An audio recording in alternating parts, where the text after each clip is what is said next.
Thank you, Dr. Talbot. Good afternoon. My name is Anna Baldasarre, and I am a member of the class of 2014 and this year's Student Orientation Coordinator.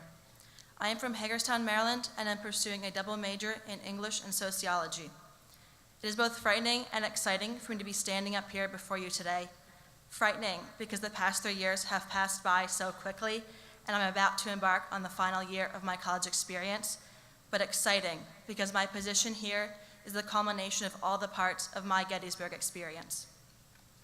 When I was a first year, I set some goals for myself: to figure out my academic path, to study abroad, to serve on the executive board of the Campus Activities Board, or CAB, and to spend a summer in Gettysburg. Today, 3 years later, I am on track to graduate in May with 2 majors. I spent the fall 2012 semester in South Africa. I have been elected to 3 different leadership positions in CAB, and I spent the past 3 months here on campus preparing for your arrival. Much of my college experience has gone according to plan, but a lot has also changed since those days spent in Paul Hall. I grew apart from the first friends I met during orientation, and I discovered new academic interests. I did not think that Greek life was for me, but in my sophomore year, I joined a sorority. I lived abroad for 4.5 months and spent the first 6 weeks terribly homesick, wondering if I had made the right decision in leaving Gettysburg for the semester. Yet none of these things, planned or unplanned, would have happened without the opportunities offered to me by Gettysburg and by the people I have met here.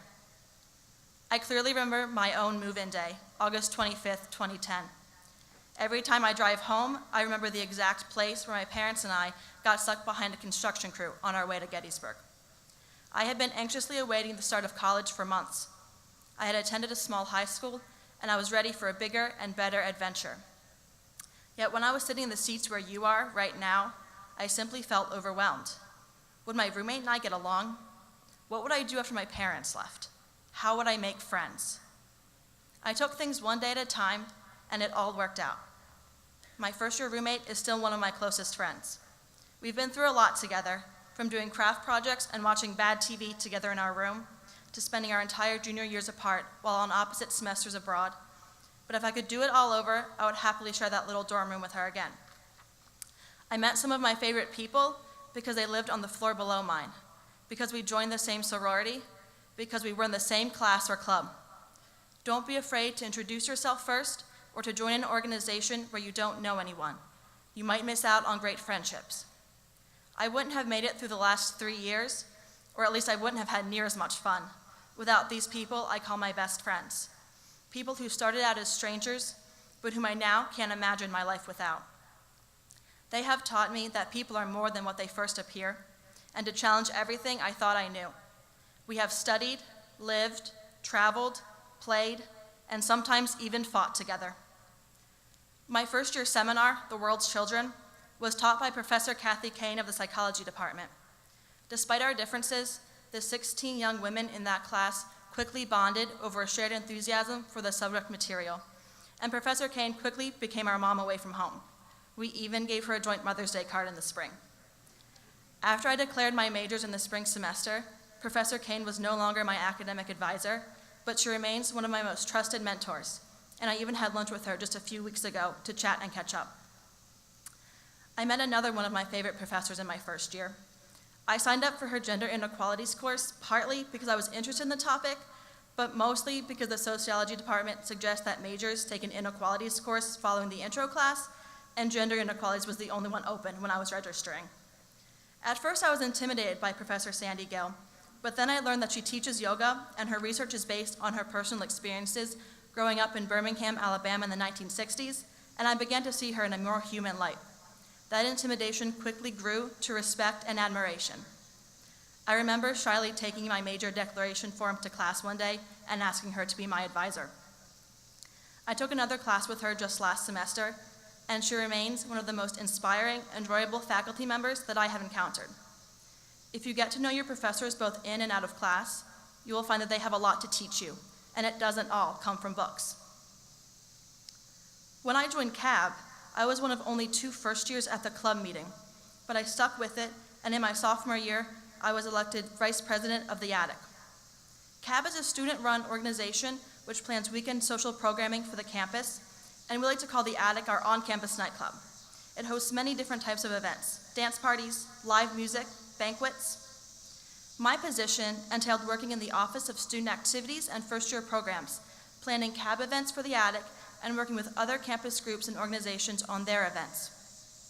My involvement in this organization has offered me wonderful friendships, unparalleled leadership opportunities, and meaningful relationships with my supervisors, Morgan and Kira, who have guided me through personal and professional growth.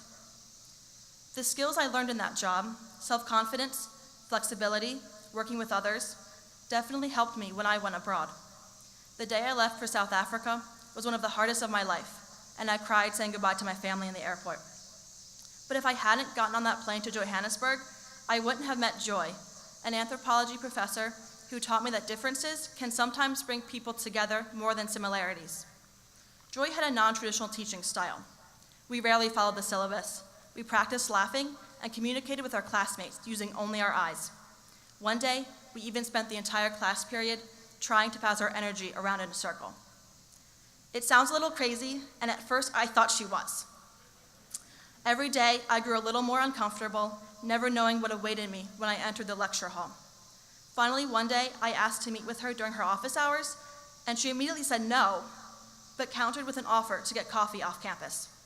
We spent an hour talking about our goals, our strengths and weaknesses, and our personal experiences.